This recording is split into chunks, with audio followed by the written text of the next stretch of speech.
This is the Super Kid game, a hand-drawn platform with the difficulty of Cuphead and the speed of Rayman. I want to show you how this turned into this. I just want to talk about what's happened these past 4 months with the Super Kid game. So this is 120 days game.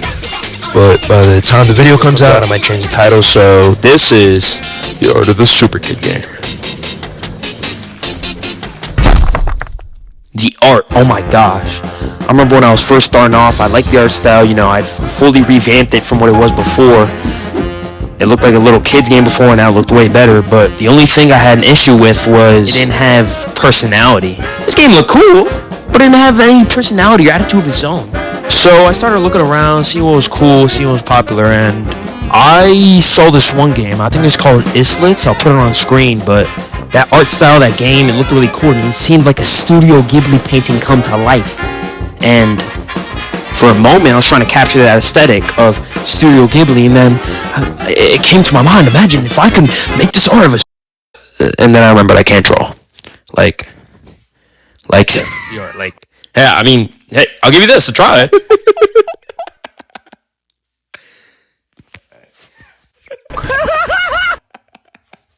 So yeah, after I saw those attempts, I had to just give it up and start fresh.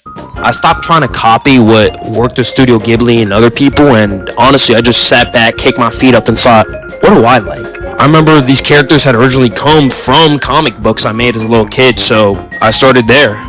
The idea of vintage comics, because I always loved that cool, nostalgic vibe, and when I stopped trying to copy Ghibli and I instead took, inspiration from that old nostalgic comic vibe, comics like Spider-Man and whatever from Marvel, it came to life. This was it before, and this was it after. Oh my gosh, bro, I can't even tell you how much of a better difference it is. I just don't even need to explain it. You see it on screen, but it looks way better. And these old comics, they influence how the game looks. For example, these colors that look out of place, it's called a misprint effect. It's stuff that used to actually be in comics, because back then, printing colors had errors because it was so expensive and yada yada yada, and that's how they looked back then. Or these lines on some of the drawings to make the shading, how they used to do it back then with the crosshatch and whatever it's called. And also these Ben-Day dots that are splayed throughout some of the backgrounds and the art in the game. It's these little things coming together that really makes it feel like a comic book come to life. And sure, I still got some things to go, but things like these and this, it all brings it together. And I love these little poses. Whew, it's like a comic cover literally come to life. And with the lighting too, it adds some nostalgic vibe. I keep saying that word, but that's the only word I can think of. Vintage nostalgic vibe. So the game finally had an art style. It has some old comic book vibe, and I loved it. And that'll be all for this video. Make sure to like, comment, and subscribe. Share this with everybody you know. And if you would like to see more of the Super Kid game, let me know. If you have any suggestions, leave them in the comments, because I actually do look at them. And this is Tough Puff Studios, signing off.